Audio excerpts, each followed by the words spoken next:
আসসালামু আলাইকুম এভরিওয়ান, কেমন আছো তোমরা সবাই? আশা করি তোমরা সবাই খুব ভালো আছো এবং সুস্থ আছো প্রিয়জনের সাথে আল্লাহর দোয়ায়। তাহলে চলো শুরু করা যাক আজকের ভিডিও। আজকের ভিডিওতে আমি তোমাদের সাথে শেয়ার করব ঘরোয়া স্টাইলে চিকেন রেসিপি। খুবই সামান্য কিছু রেসিপি, কিন্তু খেতে হবে খুবই সুস্বাদু। ঘরোয়া স্টাইলেই বানানো হবে কিছু সামান্য মশলা দিয়ে। তাহলে চলো শুরু করি আজকের ভিডিও।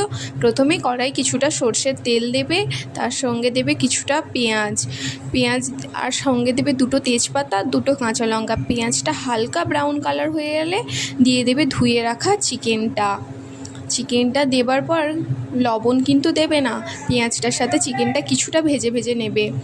যখন দেখবে চিকেনটাও ভাজা ভাজা হয়ে এসছে এবং পেঁয়াজের কালারটাও পুরোপুরি চেঞ্জ হয়ে গেছে, তখন ওতে মশলা অ্যাড করবে।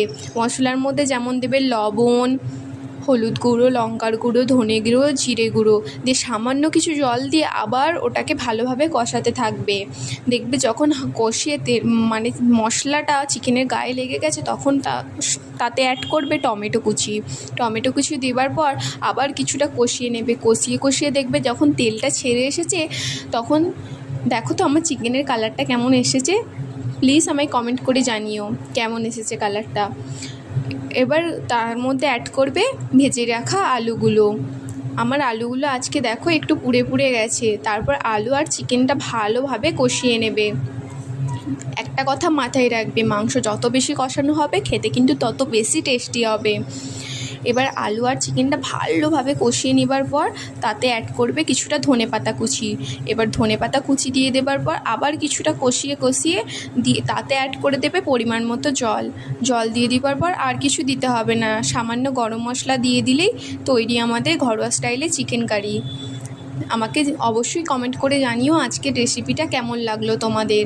আর তোমাদের সকলের জন্য আমার মন থেকে দোয়া রইল। তোমরা সবাই খুব ভালো থেকো এবং সুস্থ থেকো। আর আমার ভিডিও যদি তোমাদের ভালো লেগে থাকে তাহলে প্লিজ একটা লাইক করে আমার চ্যানেলটা সাবস্ক্রাইব করে আমার সঙ্গে থেকো। তোমাদের সকলের জন্য মন থেকে দোয়া রইল। তোমরা খুব ভালো থেকো এবং সুস্থ থেকো এবং সাবধানে থেকো। আল্লাহ হাফেজ।